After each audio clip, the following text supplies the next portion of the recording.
I'm just thinking about libertarian economics in relation to prostitution and the sex work generally, I suppose, but prostitution particularly. Partly prompted by the video that Zomgits Chris initiated called Making Sex Work, something like that.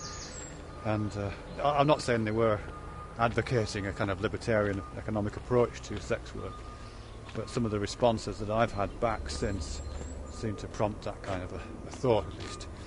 But if you were to take that kind of approach to sex work, it seems to me that would be the least empowering and the least female-centred approach to kind of addressing that set of issues, really, to do with economics and empowerment and feminism and work in the sex industry.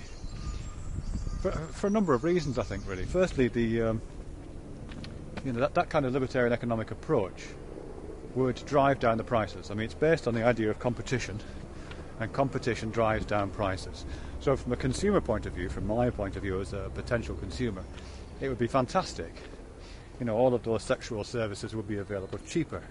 But that's not in the best interests of the workers, surely, I would have thought. It would mean that those workers employed in the sex industry would have to work for less. That's the first point. The second is that there's a kind of implicit social Darwinism built into that approach, in which industries fail. By definition, that kind of competitive, libertarian approach to economic development demands that a lot of industries fail, so that only the most successful, the most parsimonious, the most streamlined succeed. And a failing industry it's kind of fine if you're a plumber. He's a bit incompetent, doesn't do his job properly, turns up late for work, and eventually goes bust. There's a small tragedy there, and it's pretty bad, I guess, if you're a farrier. You put on horses' hooves, and you keep making a big fat mess of that job. Then quite rightly your business will go to the wall and you'll fail, and that's again a small tragedy. But the tragedy if you're in the sex industry is pretty dramatic, really.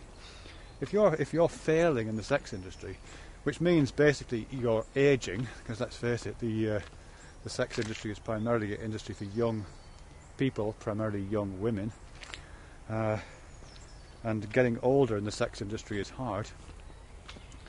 Your business will start to fail, so that various things will happen at that point. If you're 35, in all likelihood, if you're still going at 35, you will have to charge less than people who are 20 or 17 or 23, and you'll probably also be put under pressure, economic pressure, to offer a wider range of services, to do the things which you would not be prepared to do when you were 20, simply because to keep in the business and to stay competitive, you would have to offer services which, as I say, the 20 and 21-year-olds don't offer.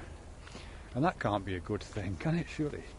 If you're trying to drive a feminist agenda through the legalisation and the organisation of the sex industry.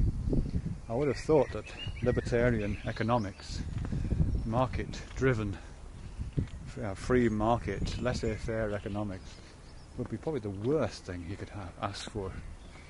Now, of course, I'm not suggesting that the people, the 7 women who made that particular video that I'm referring to here, were arguing for that, but they certainly weren't arguing explicitly against that.